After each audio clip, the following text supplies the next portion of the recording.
Hi everyone. I am Nikita. I am the head of counseling and investor relations at Insight, and I've been in this field for about 7 to 8 years now, and I've been with Insight since the last 5 years.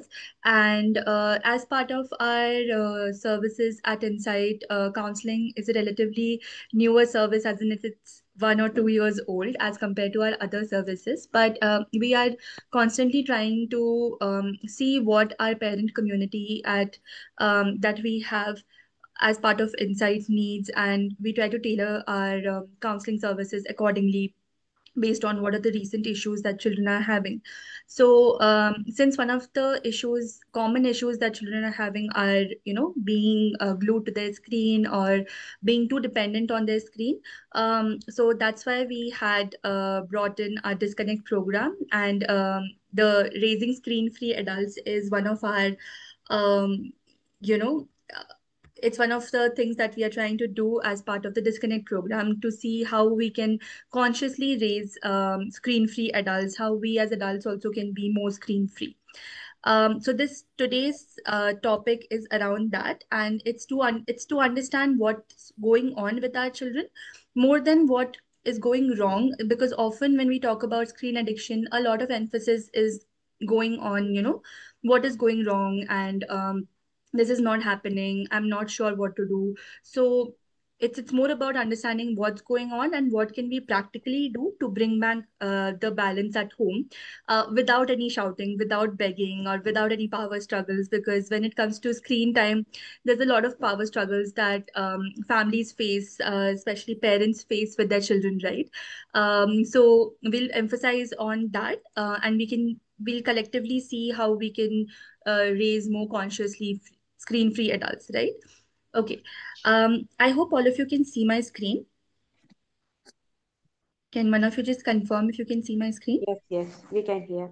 We Okay, can all see. right. We can confirm. So let's just start with one of these prompts, right? A lot of times in counseling, for the cases that we have gotten for screen addiction, right? It generally starts with how did it get this bad?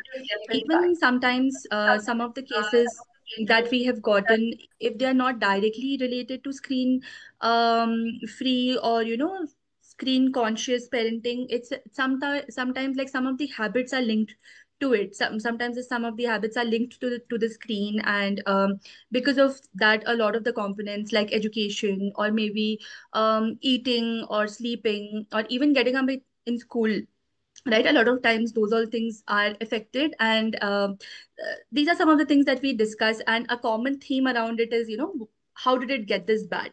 Because probably it started with, okay, just take this video while you're eating your food, but then it eventually led to something more, that the child cannot eat the food without looking at the screen. So sometimes it can start with a very small prompt, and then it can lead to bigger issues. So this is a common theme. That's why I've put the phrase over here. Some of the things that we also get to hear from our parents are, my child won't eat without YouTube. Uh, a lot of Coco Melon, Peppa Pig, and all of those things. Gaming is taking over everything.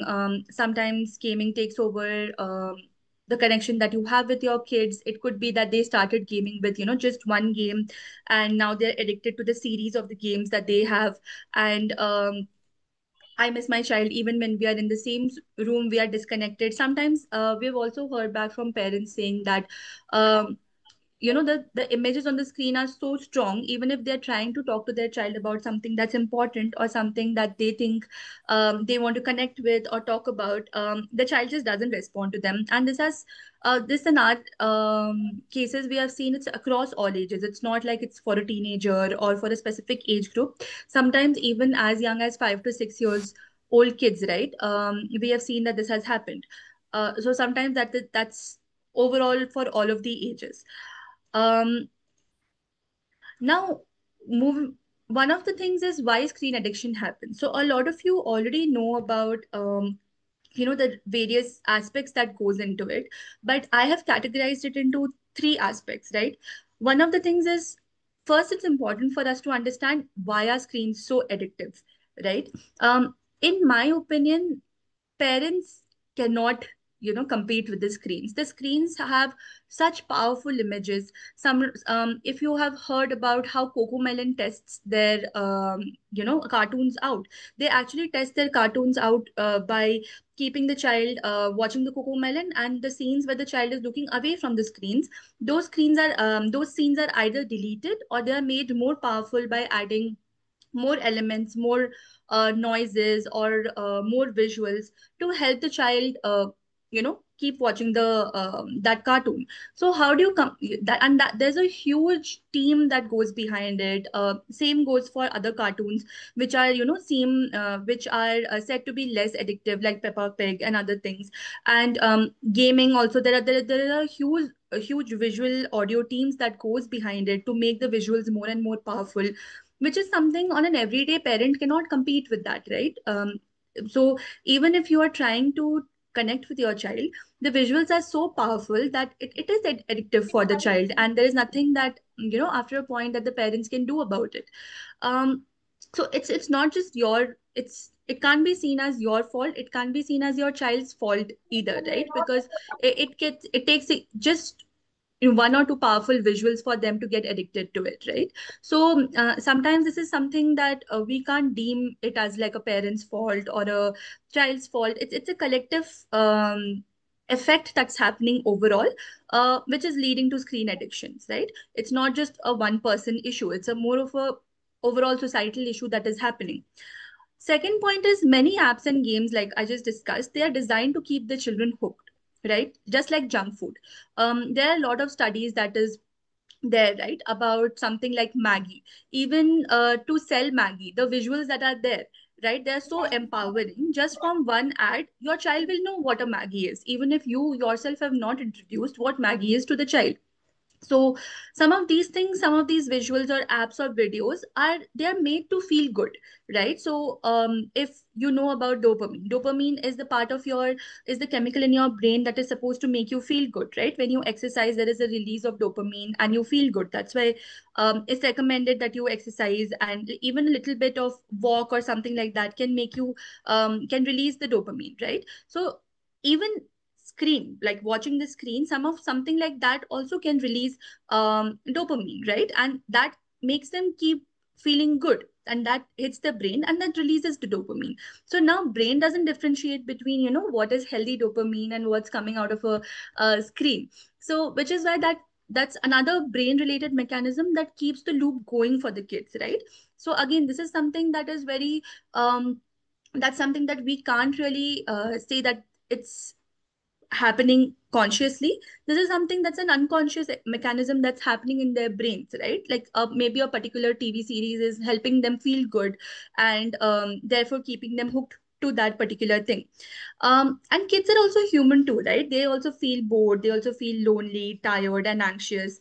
And even as adults, sometimes we just want to scroll Instagram or binge Netflix because we don't want to think at that point of time. Maybe we have come back from work, we just want to shut our brains out, we don't want to have any kind of like meaningful conversation because we are so tired from the full day. So same goes for the kids also. They also may reach out for their screens for the same reason, right? For that hit of dopamine. The third point, right, in India specifically, we also have other unique challenges. Like we have maybe longer school hours, right? In India, out of the countries across the world, India is one of the country which has some of the most longer school hours by research, right? We have smaller families nowadays. We have less safe outdoor spaces to play. Maybe some of us are staying in apartments which don't have a park or which don't have a garden for us to send our kids for playing. So in that case, they have less outdoor space where they can have real play, right? So there is less real play and more screen time, because if there are no safe spaces for them to play, then of course, like, you will also let them watch the TV or let them have more screen time. One of the studies that has been done by AIMS Delhi recently, it has found that 60% of urban kids aged from 8 to 15 years of age, they they spend more screen time that is safe than that's not safe. So 60% of urban kids, we are all of you who are here, I'm not sure if you're from the urban, if you're living in urban areas or rural areas, but if 60% of urban kids are, spending their times on the screen, which is beyond the safe screen time, then that means that that's a lot. 60% is a lot. And I'm sure, like, this study obviously hasn't even accounted for the other participants, like some people staying in rural areas. So we don't know what's going on there, right? Um, so I will share some of the case studies which we have, some of the stories from our families, because, if I just keep talking to you, it's a little difficult to understand, even if it's a webinar. So I thought that I'll share two cases with you. I've changed the name of the clients to protect the confidentiality, and the cases are shared to you with the consent of the families. So the first case of it is of Ria, who is age 9, and she stays in Bangalore. So it's she's staying in an urban area, and Ria was spending around 6 hours a day watching YouTube and playing games. So in this particular case, Ria got the screen as from 2 years of age, from 2 to 3 years of age. She had started watching YouTube. And by the time she was 9, she reached at an age where she was spending 6 hours a day watching YouTube and playing games. And she wouldn't eat unless, the screen was in front of her, even at 9 years of age. So when she was going to school, she was eating very less, because at school there was no screen time given to her when she's eating, right? And at home she's gotten used to eating only when there is screen time. So at school she was having a lot of issues eating, and because the school had raised that as an alarm, is when Ria's parents had brought her for counseling. And she wouldn't eat unless the screen was in front of her, whether it was school, whether it was home. So initially it only started from home, and then it led to school environment as well. And initially, of course, like, it's a natural mechanism. Again, whatever we are sharing here, this is not, none of the terms are meant for you to feel any kind of shame, or it's not to shame any parent or anything. But the natural reaction of any parent would obviously be, one of the things is shouting at. So Ria's parents tried to shout at her, beg her. They even tried to bribe her at some point of time, with but they bribed her with more video games. So again, like, bribing her with screen time, not a good idea. But again, that's a effort that they were trying to make as parents, and nothing worked out for them, right? What did work out for them is that, um, when we were exploring this case, right? So we had, with Ria, introduced a routine chart. Okay, so routine chart with pictures, where they have routine of starting to eat together. So while telling funny stories. So because again, Ria is 9 years old, so fun stories that's, appropriate for her age. The parents would also, the father would also share something that's happened, funny thing that has happened in his office, or the mother would also share something from her day that's funny. And they also made a screen free family day on Sundays, where all of them, wouldn't watch the screen, or like a TV or something. Of course, if they have to use phones for emergency, they were using it.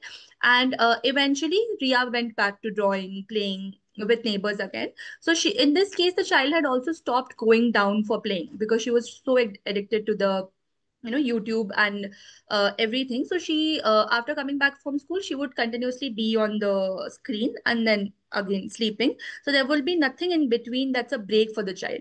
So eventually, after establishing the routine for a couple of days, or I think for weeks, they had done this. For at least 3 to 4 weeks, 3 to 4 weeks they had established this. And then Ria went back to, slowly drawing, because drawing is one of the things that Ria used to do very well, and playing with the neighbors and everything again. So this is one of the cases.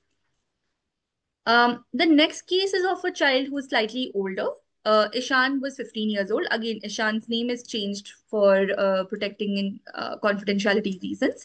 Ishan was also stuck on online games and social media. So initially, this child had started playing games at the age of 11 years of, that's when he discovered online games, and he had started playing these particular games. And from then on, because there are gaming platforms and all, so he started discussing about all of these things, which is when he started to get more used to play, used to playing more and more games. And he would also spend a lot of time not just playing games but also discussing about it on the social media platforms. Like a lot of the children, they go to Reddit threads or they go to Discord and they discuss about a lot of these things, which I think, as parents, it's important for us to understand what are these platforms our kids are going and talking to also, right? Because it's not always possible um, for us to just check the browser history or something, because kids are also becoming smarter nowadays, and they know how to delete all of that. So maybe when you're talking to your kids, also try to find out what are these platforms that they are talking, going and spending their time on, because there are so many new platforms. There are different platforms for gaming only. One of the clients that I was working with in the counseling setting, so he told me about this platform which is an underground gaming platform, and it's you know it's very hard to get in, and that's where he was talking about a lot of games. And then he also saw that there were some people who were also using it to talk about a lot of dark, things that are available on dark web. Now this child was a slightly more conscious child. He understood what that means, and he understood that that is not something that he needs to venture out to. But all kids would not have that kind of sensitivity, or because he was an older child, he also knew what to avoid. If it's a younger child, maybe out of curiosity, they may just click a link, and they may see things which probably are not age appropriate for them, or that may affect them negatively. So it's important for us to understand what are these platforms our kids are spending time on also, because there are so many nowadays, right? It's just never ending. It's one after the other, it's coming up, and it's difficult to keep up with them. So it's if we have an open dialogue with our kids, it's better if we know from them where they are spending their time on, right? So Ishan was stuck on online games, like I mentioned. His grades also dropped significantly. He stopped talking to his parents. That was one of the major concerns that the parents were having. And so initially the parents thought that it was just about gaming, because that's what. And since he stopped talking to them, they also were not able to figure out how to help him out. So it turns out that when we started talking to Ishan, it turned out that it was because he was stressed with his studies and he used screens to escape studying, right? So initially, when I started speaking to Ishan, he did admit that he just used gaming as a like a break activity, right? Like how you and me will take break to go on Facebook or Instagram to see, okay, what is my friend doing? But he started out like that, and then eventually, like it was easy for him to play that and not think about his studies. So that's why he would not do that now. As parents, sometimes it would be like, okay, why can't he just keep his phone and study? But for Ishan, it was very difficult to get back to studying from that, and because his time of gaming also considerably increased. After a point of time, he was just it was not doing it right initially. Like for example, he used to play for half an hour gaming, and then that increased to 1 hour, that increased to 3 hours. So that half an hour of gaming satisfaction was not meeting his satisfaction levels anymore. Therefore, he increased it to 1 hour, 2 hours, 3 hours. So that's how they get stuck in that loop of it. Again, like, if half an hour of gaming is not doing it for him, he needs to hit that 1 hour target to get the dopamine release, to feel something. So sometimes they can get into the loop like that. In this case, what had helped was, so because there was a lot of pressure from the parents as well on studying, and initially the child was brought into counseling for that, because there was a dip in studying, and he's 15 years old, so he's also nearing his board exam age and everything.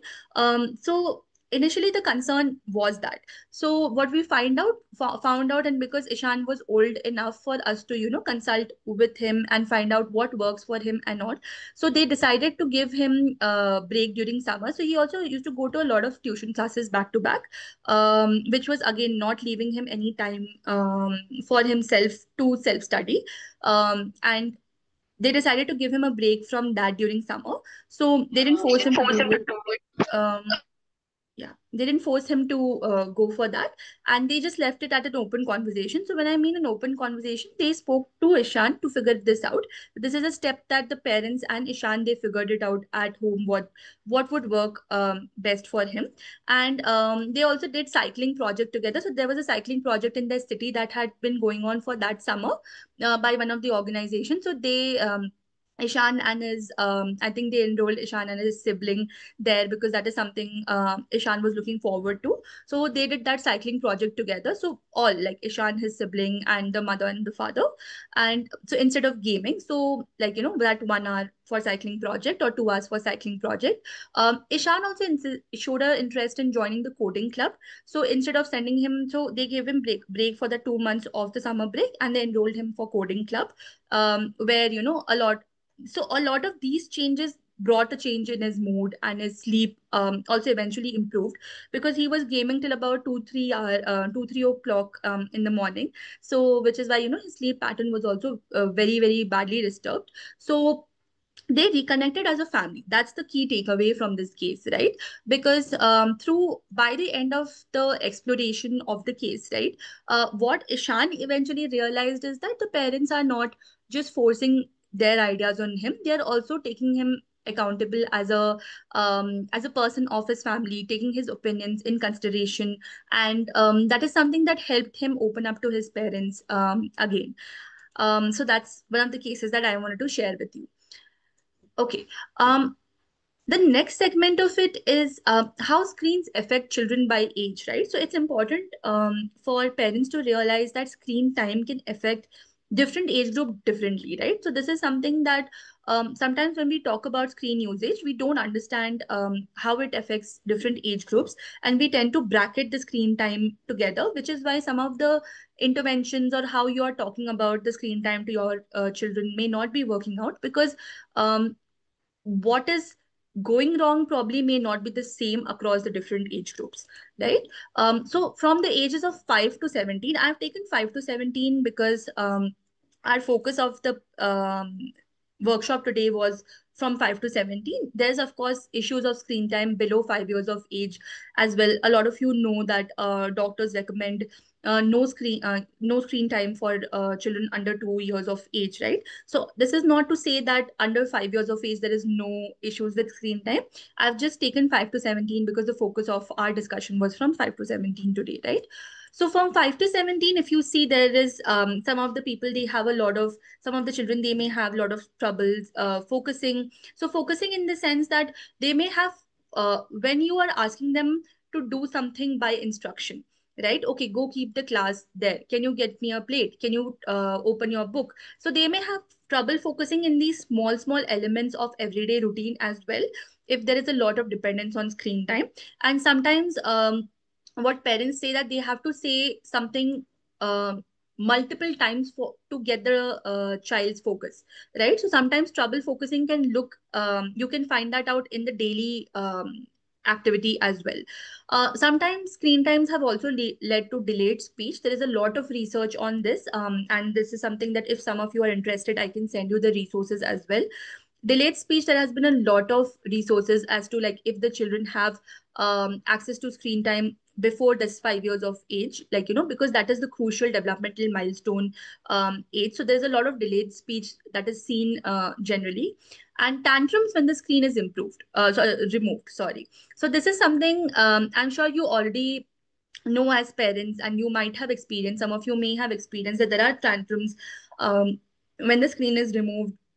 So there may be, like, what can be the alternative to it, right? So that is something that the parents ask us. So because some of them like one of the parents, she was like, when you're going to school, so that time she doesn't have a lot of time to speak to the child very nicely and request her to put the phone down, because that time she just needs the child to get ready for school, because the school bus is going to go there, she has to leave for work. So what is important in this age group is that you have a pattern set for your child, right?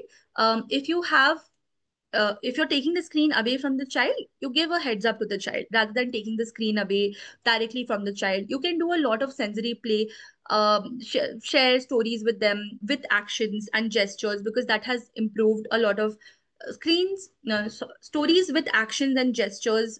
It's not just for, the stories that we say that using puppets and all. That's not just for recreational activity. That's also seen to improve a lot of cognitive skills in children. You can find out on Google. You can do the research on yourself. A lot of these things that we had as part of our culture as well. Those all are things that, like, Dadi Maki stories and things like that. These are some things that were there because it has seen to improve a lot of attention related things, attention to details, or attention to tasks that require following an instruction. So some of these things, stories with action specifically, because sometimes just stories can be redundant for this age group children. So maybe stories with action is something that you can try out for your kids. Stories with action, for you can help them also to do it, like a role play based thing, right? So, and screen free bedtime is something that is emphasized in research a lot, because that definitely, it disturbs their REM sleep pattern and everything, and the stages of their sleep cycle and everything. So these are some of the alternatives that you can try for ages 5 to 7 years of thing. We'll also discuss more strategies as and when we are going forward. From age 8 to 12, there may be some of the symptoms which look like poor sleep, right? So poor sleep in the sense that maybe poor sleep in falling asleep or getting up refreshed, right? So poor sleep can be in either of the ways. There can be obsession with some particular games. So obsession can be in a way that it may increase irritability, it can increase anxiety when they are not getting that particular game. It can lead to mood swings if they have not gotten that particular screen time. So for ages 8 to 12, because they're a little bit older than 5 to 7, you can try like some hobby time with them, separate hobby time with them, separate board games with them, no screen at dinner rule. And again, with whatever rules that you're establishing with your kids, rules are not the issue. It's the uh, rules and how consistently you are establishing as a parent is something that will make a lot of difference. If you have said no screen after 8 p.m., it has to be no screen after 8 p.m. on all the days, and not just, maybe if one of the days you're probably feeling tired or something like that, and you've Sound allowed them to move beyond 8 p.m., then that poses a inconsistency in the rules that you're giving to your kids, right? So whatever rules you're establishing, please be consistent with them. I'm sure that you're already doing it, but try to be as consistent with them as possible, because kids also sometimes they try, right? They try to test our boundaries. So in that case, they know that what the parent has said, that's the rule that has to be followed from there on. The rule can also be established with them, right? And that's something that if you also follow it, that is something we have seen that leads to a quicker result. If the parent is also following the same rule as the child feels that it's part of the family, right? If you have told the child that no screen, and you are on your phone scrolling Instagram, that sometimes it's posing, it can look unfair for the child. And so if you have consistent rules as a family, that is something that works out great for children. Ages 13 to 17, because they're approaching teenage years, and a lot of, at this age, it's a very critical age where a lot of our self-esteem, self-identification, and what kind of roles do we have for ourselves in the society, these are some things that we develop at this age group. So this is the age where they're constantly comparing themselves with other people, right? Offline or online. Maybe someone has a better phone than them, maybe someone looks better on Instagram post, someone has a better picture on Snapchat or something like that. So this identity comparison that happens is a lot that affects the screen time, right? One of the studies that I was reading, it talked about how a lot of the people of this age group from 13 to 17, they spend a lot of time just comparing themselves on the Instagram post, or on other social media platforms, that what do I have, and what does that other child have, right? So a lot of time goes in comparing themselves to others in one form or the other, right? um there can also be like late night scrolling, because again, there's a lot of activity, that is a lot of interesting activity according to them, that's happening late night, which can lead to late night scrolling for them. It can lead to academic drops and other things. This is one of the critical ages where we see academic drop. And one of the reasons why parents bring them for counseling at this age also is because they see the academic drop, right?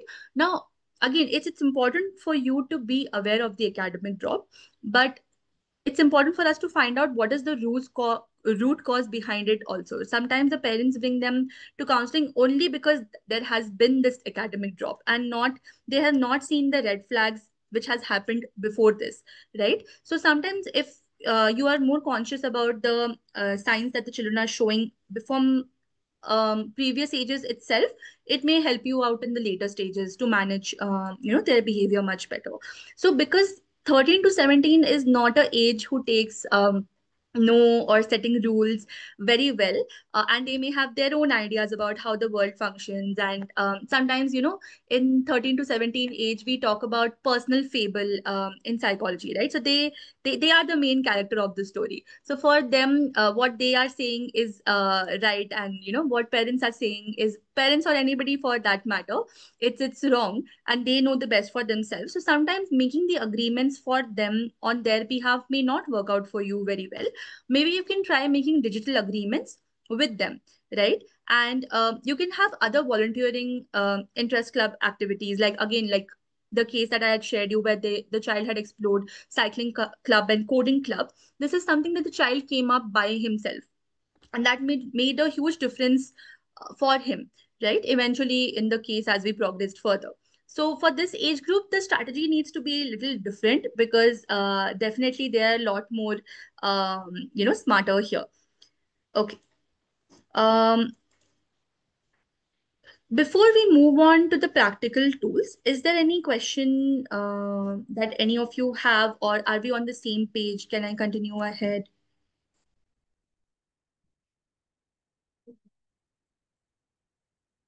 If you have questions, you can also drop it on the chat box Yeah. if you want to discuss on any specific topics. You can If keep you're dropping it on. traveling or you're not able to unmute yourself, you can put it in the chat box also. Okay. All Yeah. right. You can continue. I'll just move ahead. Yeah. As in when I see the questions or comments, I'll respond to it. Okay. Now, coming to the topic of practical tools that actually work, right? Um, One of the things that we can use is the 3C rule. Like I call it the 3C rule.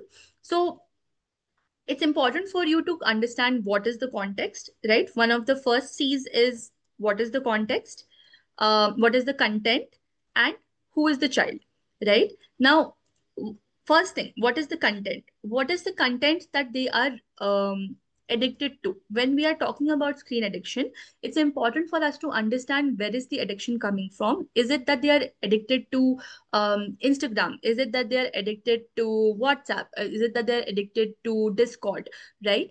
So it's important to understand the content of addiction for us to understand, or where our children are spending most of the time. What is the content that they're consuming that is most addictive for them? That is one of the things that's important for you to understand before you can act on to what actions you're going to take for that, because it could look very different for you.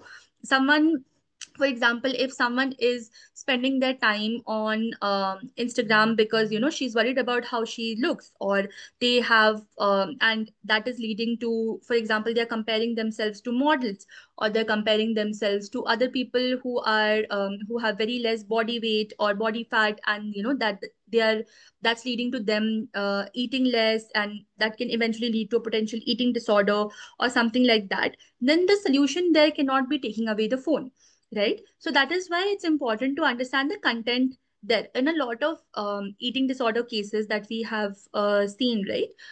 Some of the times it starts right from the online comparison. It starts from online comparison, the societal notions that we have about thinness and what a body structure looks like, and then that leads to comparison on social media platforms. You can go to YouTube videos and you can see the conversation. There are some of the games that run online which is about thinning down a mod. So there is a character in the game where you can make the character either fatter, or you can make the character either thinner, and the character undergoes some consequences based on that, right? So you look at the games, right? There are these games where this is what the child is making the character do. So what is the content that the child is consuming? Why is the child consuming that kind of content? So it's important to understand what that content is and why is the child consuming that content, right? Second thing is, what is the context, when, where, and where are they watching it? Sometimes they may not be watching some of the things at home. Sometimes they may be watching some of the things at a particular situation. Context can also depend on, like, for example, there may be something. There was this one case where right after one of the child was coming back from school, he was watching very graphic content online.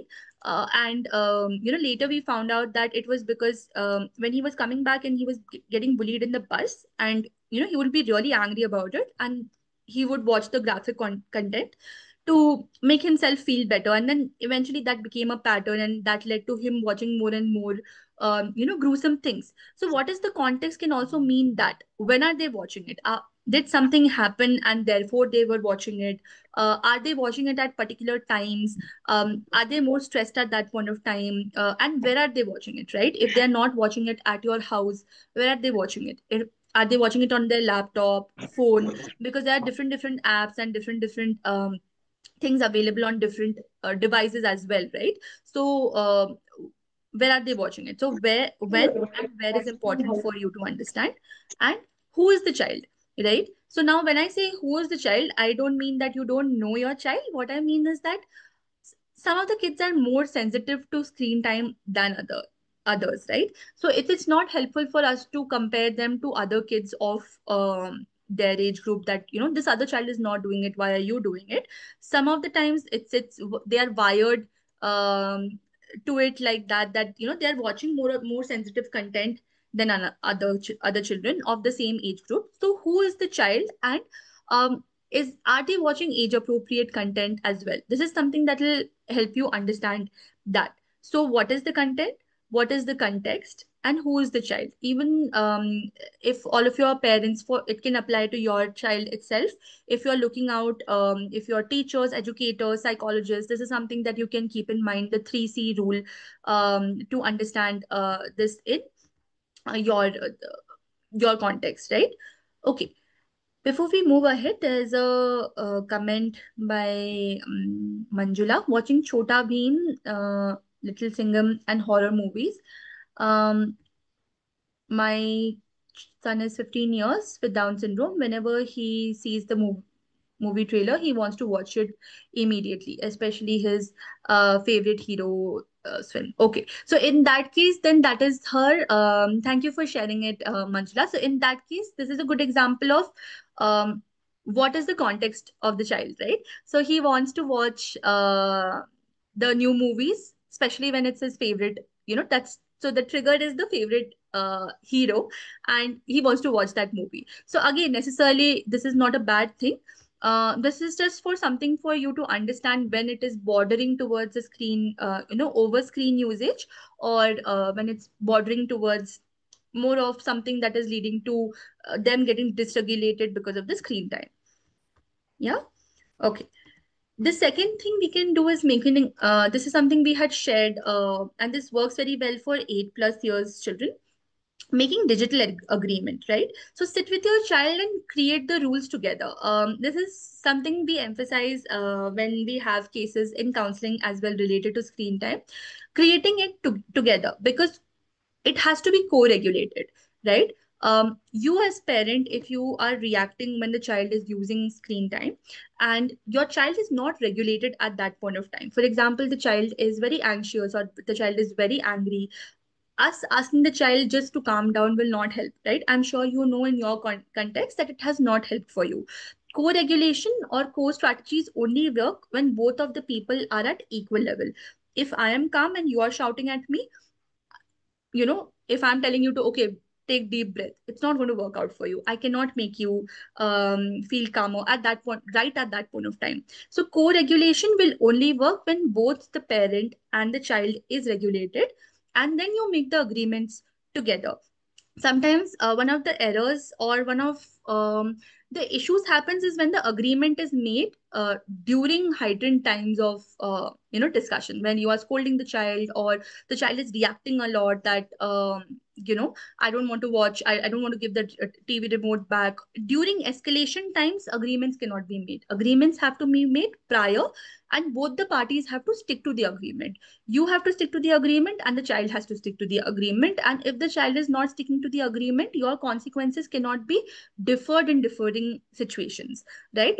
Otherwise the rules will not be clear to them. So creating the rules together as to, one, what is the time that they'll be watching, they'll be having the screen time, how long they'll be having the screen time, and what will be the consequences of the screen time as well, right?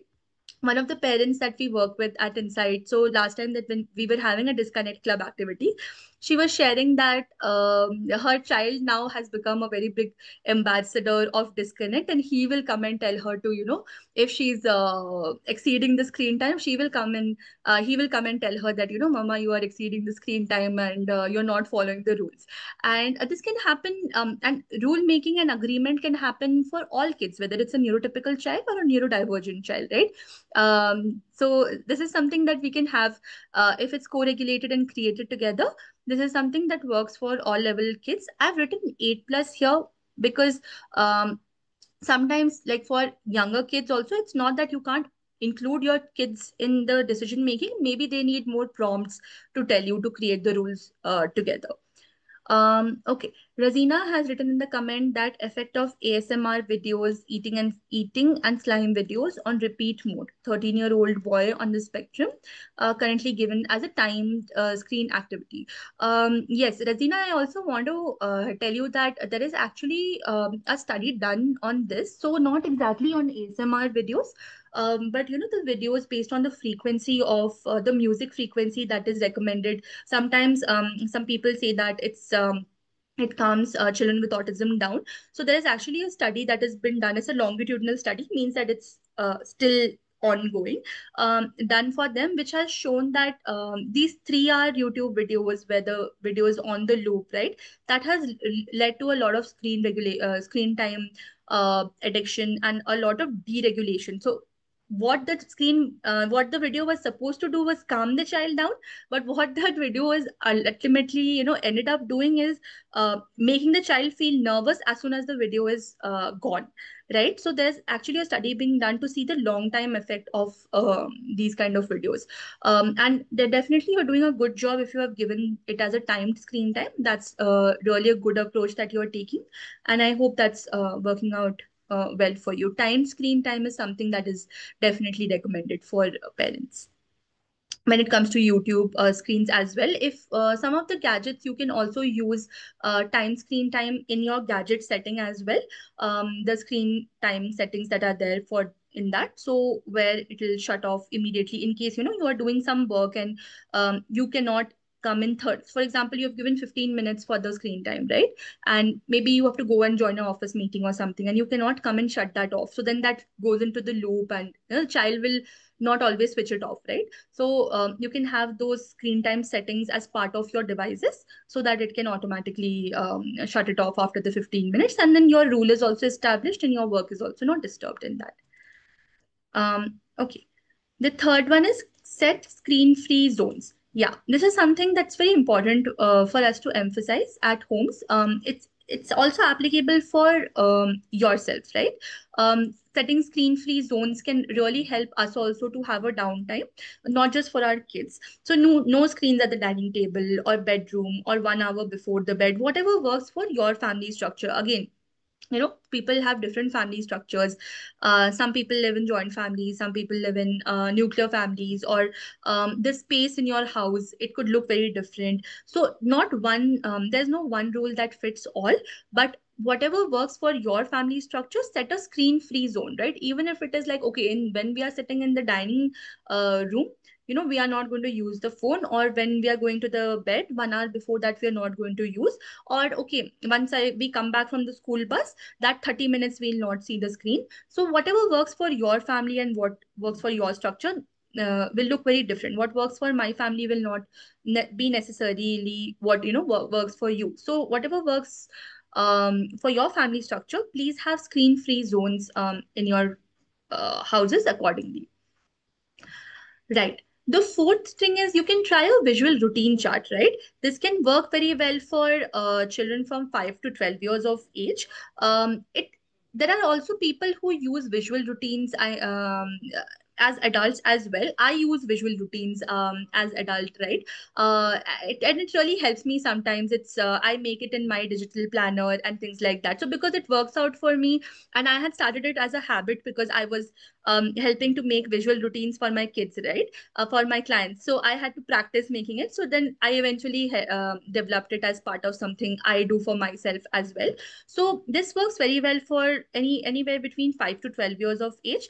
Below 5, because their visual processing ability in the brain is still developing. So then that is something visual routine may or may not work very well for them. But again, you can try out and see if it works for your child or not.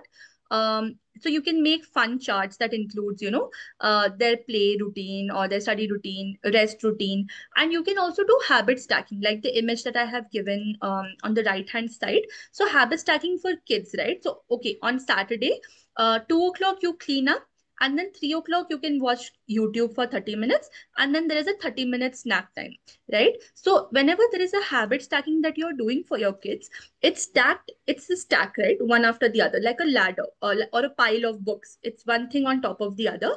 So there is one habit that is linked to another habit that links to the third habit. Can So I see like your that, when notebooks we all? stack Diary and everything. the things, the habits, it's easy for us to establish it in the routine. Like, okay, reading storybook right before the before bedtime. So storybook comes, then bedtime comes, then you are sleeping. So when you're habit stacking like that, it's easy for you to establish the routine. And in studies also, we have seen that it gets quicker results for parents when we are doing this consistently, right? So this is one of the things that we can try out for screen-free children. Right. And again, giving a fun alternative. One of the things with screen is what we have to realize is that what we discussed initially, right? It's very difficult to compete with those visuals, and it's very because it's so addictive for adults also. If I'm watching a new show on Netflix, I don't want to watch the show one by one. I generally prefer to watch it in a loop, right? Because it's so addictive. I want to finish it off and I don't want to keep it for later. So sometimes it's difficult for me also to regulate screen time like that. So whatever alternatives that you're suggesting for your child has to match the intensity of what they are doing. Like this, it has to match the intensity of the screen, or it has to at least be fun for them, for to be able to, for them to reciprocate to you well, or for that activity to um, have a success. So you can have like a tech free basket. You can have board games, puzzles, like a basket of board games, puzzles, clay, audio stories, drawing tools, whatever works. Again, whatever works for you and your child, because everyone has different time and everyone has a different routine at home.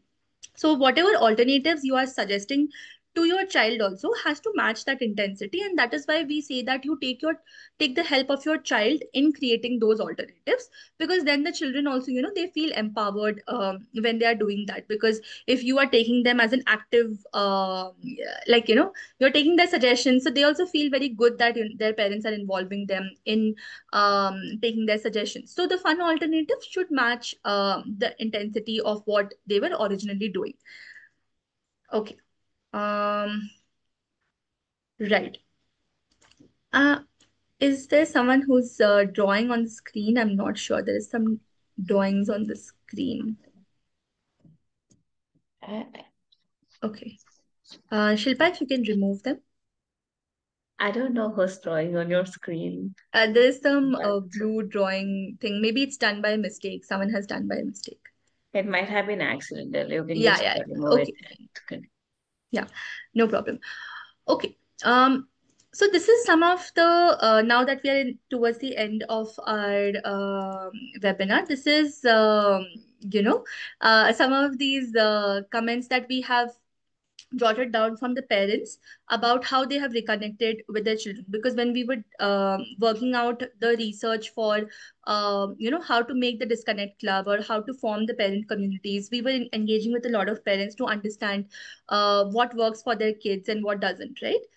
I think Rita has mentioned in the comment that nothing seems to come even nearly intense as Creed. I completely agree. And it's like I said, it's very difficult to compete as parents. That if you see the amount of research that is going on to make the screens addictive, it is so insane. How do you even compete with that? There is someone or the other constantly working on they are doing the experiment on the kids to see where their attention is going when the screen time is active. How do you even compete with that? And that is so strong visuals, right? Some of these visuals, even on very self-soothing cartoons, they are very, very strong visuals, and it's really the it comes nowhere. The audio, visual, and everything together, when put together, it it affects the nervous system in a way that other things, they do not match up to it. Right. So Deepa says the blue lines have mistakenly. Okay, no problem. So Deepa, I think Sudeepta, I think you only can erase it. No issues. Sometimes it happens. Okay, so moving on to, like, I was talking about that we have collected some of the testimonials from parents, right? That how have they reconnected with their children in their own words. And once we are done with it, probably you can share, some of you can share as to how you are reconnecting with your kids. So yeah, so one of this parents, and I have divided it into a bracket because we were talking to a lot of the parents and we were interviewing them for our club. So I have put them into a bracket of categories so that it's easy for everyone to understand what they were doing. So one of the parent has a parent-child 20 minutes rule, right? So she started doing 20 minutes activities with her daughter. No phone, no TV, no multitasking. So just playing cards, just talking. Even if it was, if it sounds small, she was worried that the child is not speaking to her. That was one of the biggest worries, and this was a 10-year-old child. So what Aarti did was she started with the 20 minutes rule. Well, because she's also a working parent and she doesn't get a lot of time to spend with her child or at home as well after the child is back from school. So they started this 20-minute rule. And what they have done now is they have 20 minutes in the morning, 20 minutes in the afternoon, 20 minutes in the evening, and 20 minutes at night, depending on, however they can fit around their everyday schedule. So this is one of the things that she has done, that she has started small. She started with just 20 minutes. And that also was met with a lot of resistance from Aarti's child initially. But yeah, right now it's much better because they have been doing it consistently for about a year now. So it's come into their routine, and that 20 minutes, it's easy to get their attention for, it's easy for Aarti also to pay attention on her daughter, and it's easy for the daughter also to give that full attention for that 20 minutes. Because of course, like, it's not easy for the parents also to always give, undivided attention, because there are so many things going on in your routine everyday life also. It's easy to say that, yeah, just give that 20 minutes undivided attention, but it's difficult to make, with all the things that's happening, it's difficult to do that. So that's why Aarti had decided to start small, so she is doing this as of now. The second thing is shared activities. Okay, so the shared activities was one of the components I found from two of the parents that we were talking about. Talking to one of the parents said that Ravi said that the son of a 13-year-old child. So Ravi said that the son and him, they started cooking dinner together once a week, and the son chooses the dishes and he just helps him. And initially it's a mess, but it was very magical for them. Initially, I think they were burning a lot of food and a lot of kitchen mishaps and everything. But it was magical for them in the sense that they actually started talking during that cooking time, right? And again, he has started small. He started doing it once a week because initially that's what he could make time for. And this he actually noticed that the son was talking more while chopping onions than he did at dinner table, when he would actually force him to talk to him about his day or what has happened. So he actually saw that in this way, the son actually started to talk more to him. So this happens a lot of times. We have heard this, right? When you're doing an activity and you're trying to talk to your, like, in the moment of the flow, when both of you are connected and you're trying to talk, you tend to get a lot more information out from your child. The child also feels more at ease, and nervous system is regulated at that point of time for them to tell you a lot of things also, rather than when we make them sit on the dinner table. Okay, tell me what, and we put them on the spot that, okay, tell me what happened today or something like that. So this approach worked very well for Ravi. Another is Meena. Again, she did a similar form of shared activity. So she said that she gave up trying to pull her child away from the screen, because the daughter always used to yell at her when she was pulling her from the screen. And because Meena is also a working mom, she said that she didn't like to get yelled at. She doesn't want to get yelled at, so her solution was to leave her with the screen. So eventually what she did was she gave that up, because she didn't like the yelling that the daughter was doing. And they started to do small things together, which was, again, she made the contract with the daughter itself. And they started painting, and they rearranged the bookshelf. And and that's when she talks a lot, right? So they actually painted her bookshelf as well together. So that's a fun activity that they had started doing. And now so she sends me picture of some of the random places they are painting in the house, and they're rearranging the house together and things like that. So they have become, interior designers in their own house. So that's one of the things, that the way they are reconnecting with each other. Family rituals. So Shalini, she spoke about how they made a no screen Sunday, and they play only games, or they go out for walking. And because she has two kids, and initially, that met a lot of resistance and a lot of screaming and yelling, and the kids didn't understand. And they are twins, so they are, one of them is 7, and one of them is 12 years of age. So both of them, they were different kinds of issue with the screen was there. And they were very resistant to her idea initially, but now they look forward to it, because that's the only time when all four of them together, they reconnect. And they spend a lot of good quality time together. Another thing is Manish. He had a Friday night movie and popcorn routine, because that is something his son really liked. And so again, they sometimes they go to the movie hall, or sometimes they pick a movie that his teenager likes. And even though Manish said that he doesn't understand a lot of the movies that his son picks up, but yeah, he goes along with it, because that is something he can talk about to his son about it. If they both are watching it together, then it's something that they both have started to talk. So they are exploring a lot of Marvel movies together right now, and they started going to bookstores to collect Marvel comics and things like that. Another bracket of things under which I put together is mindful questions. So Priya, basically, she is a mom of a girl who's 3 years of age. And so initially, when she asked how was school, she always said, fine or didn't, or she would just shrug her shoulders, which made Priya feel very irritated. And then she started changing the prompts, the way she would ask the questions, right? So instead of asking how was school, what made you smile today? And or what was funny in the school. And she would also share similar stories from her office with her child as well. She would be like, okay, what happened today, this was so funny. So she would also talk about her day, and then the child would also talk about her day, something similar that her friend has done or something like that. And changing the prompts in the way that she talks to her child really helped her.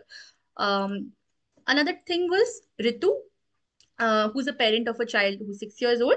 So at bedtime, she now asks the son that what did he notice outside today. And she was very surprised, because the child told her that he saw a squirrel chasing a butterfly. And he also told her that he would have. That time he was playing a game, and he took a pause from the game, and he saw that from his window. So the child said that he would have missed it if he was on his screen.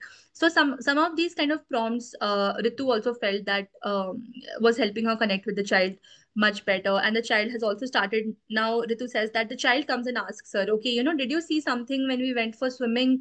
So he asks her such kind of prompts now, which helps them to connect much better. Um, so I have put this in under the bracket of mindful questions, because the way that the parents were giving the prompts or giving the questions to the child, it was looking more of a engaging question, rather than questioning them or interrogating them. So that's why I've put the bracket as mindful questions, right? Um, so that brings us to the end of this webinar. I want to know from you if you have similar experiences or if you have done similar things for yourself at home that has worked very well for you, or if you have any other questions, please feel free to either unmute or put it in the comments as well.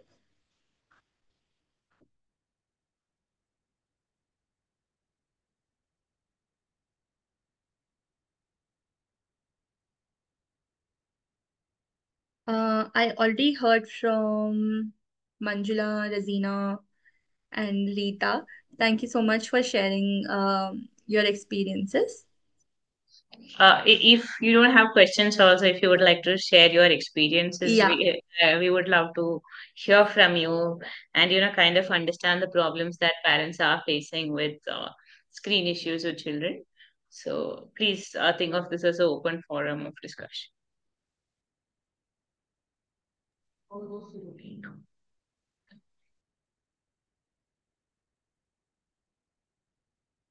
Uh, yes, Rita, you can tell us the problem that you're looking at. If you are not comfortable texting everyone, you can also text Nikita individually on the Zoom chat, or you can present it here. Mm.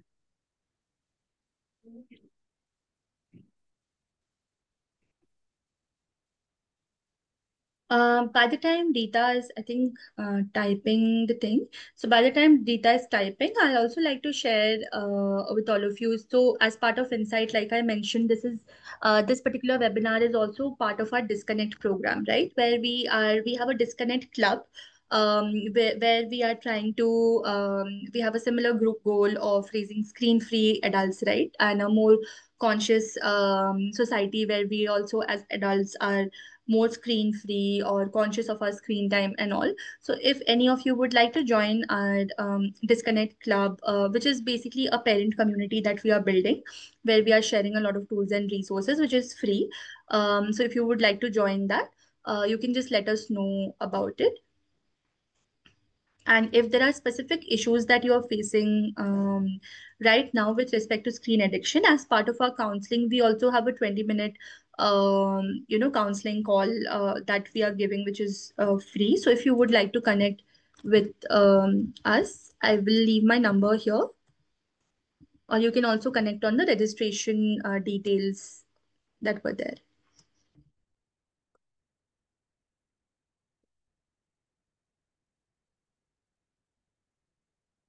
Rita, are you typing or would you like to connect later? Okay.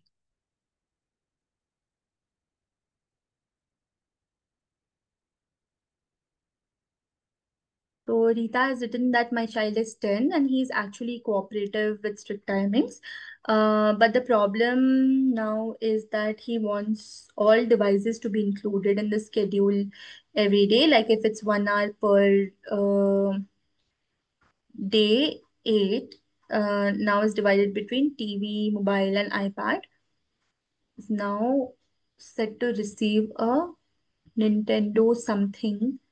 Um, Okay, I did not understand the last part of your comment where you have written that this is a problem for you as he's now set to receive a Nintendo something. Could you explain that?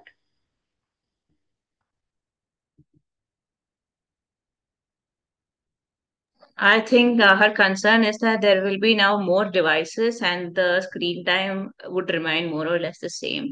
So, how would Hmm. she split it between the multiple devices? Rita, do I understand your problem correctly?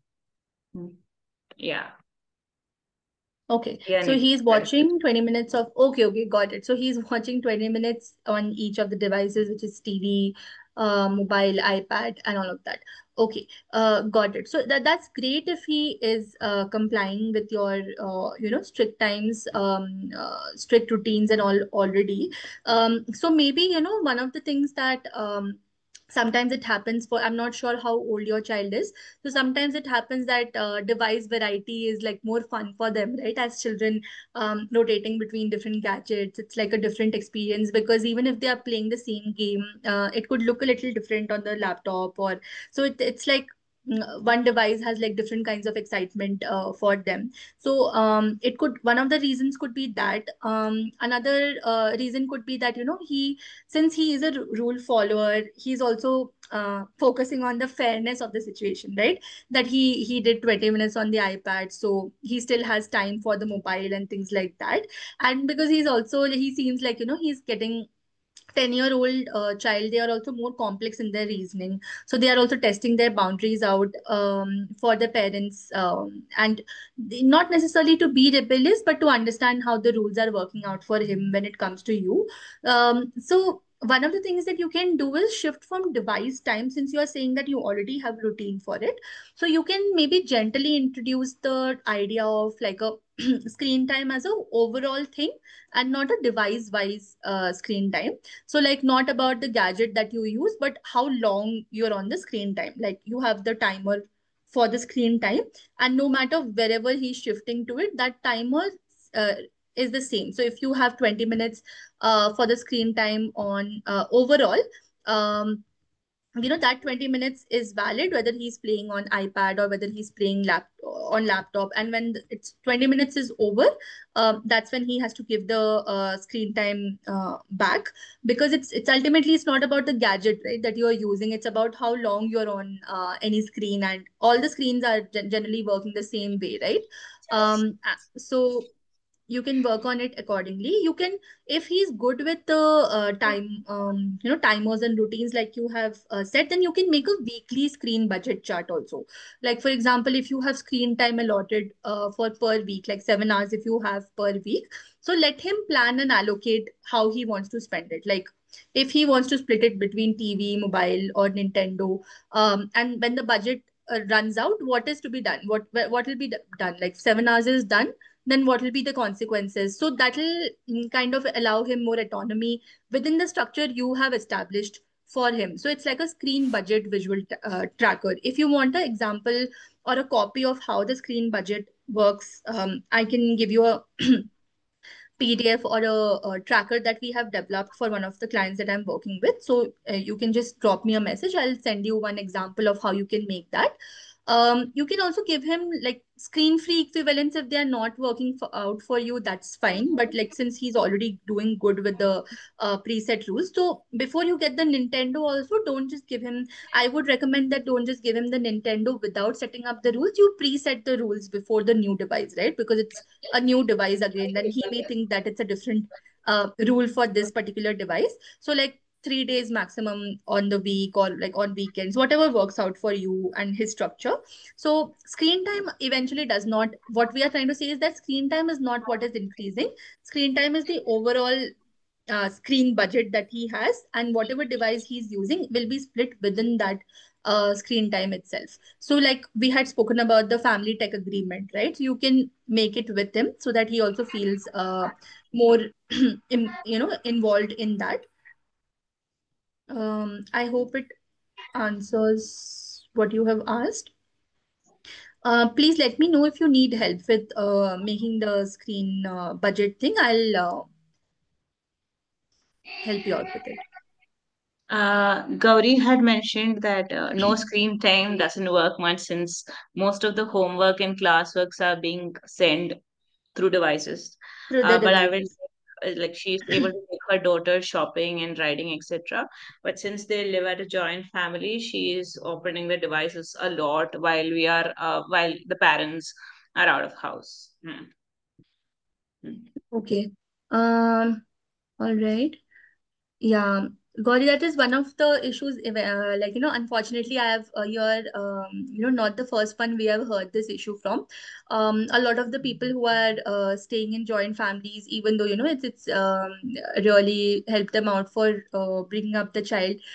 Since like different family members in the house, they establish different rules. So that's why, for them, it doesn't help for even if just one parent talks about the screen time, since different members in the family are telling different rules about using the gadget, so that's why no screen time generally doesn't work out for kids in that.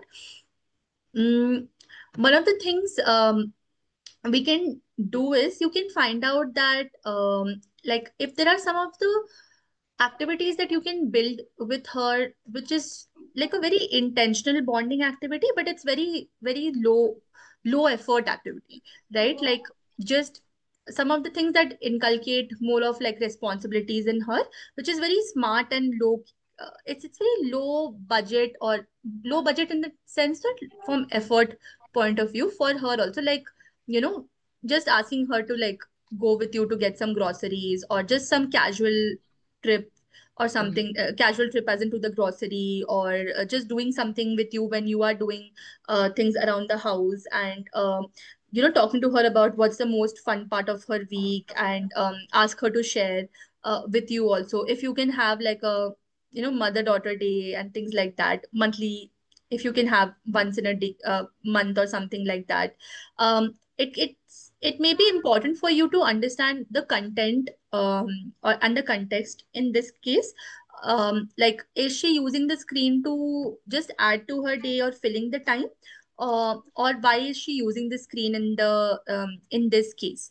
um, is that something that you are aware of?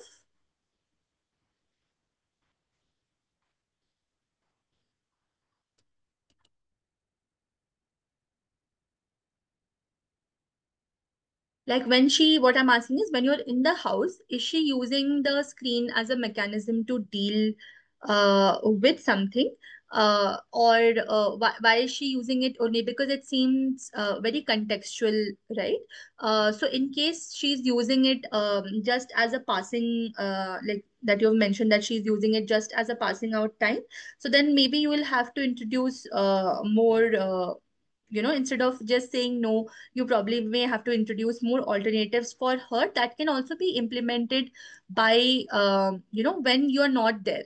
Because when you are there, of course, I'm sure that you'll be able to moderate it, but when you're not there also, there needs to be another person in collaboration with you, who can emphasize on that part of this rule making for the child, right?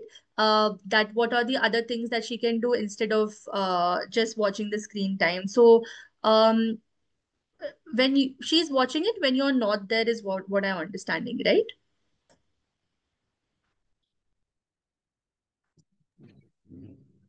Okay, so maybe you can try out to set the preset rules, like I mentioned. Of course, like in a joint family, I understand that, because there are many different stakeholders other than you also who are taking decision. But if there's one more person who can, who can keep the child accountable, of course, that does not mean that they are monitoring the child constantly. That's not what we are saying. That they can help them to establish the preset rules, and do other activities that will be interesting for your child, that will be helpful. Okay. Yes, thank you, Nikita. It was a wonderful session. I think me and all Yeah. the parents agree that it was a very insightful session. So, uh, we can take I do thank you so much for taking out your time. And I think we have extended a little 15 Yeah. minutes over the time limit of the parents, but all of them have stayed back to listen and thank you. And it was a very fruitful discussion between the parents and you as a psychologist. We will be sharing the PDF and the documents that Nikita discussed by email post the webinar. And I've shared the WhatsApp group which we have of our parents. If you would like to join our groups, you can. We discuss about important things and more relevant topics around parenting and screen time there. We have other resource materials as well as if you want to have ask some questions to a fellow parent, you will be able to do that in the group. So yes, thank you, Nikita. Thank you so much. Thank you for all Thank the you, parents everyone. for attending the sessions. Thank you. I am ending the meeting now. Yeah, yeah. Thank you, everyone, for joining.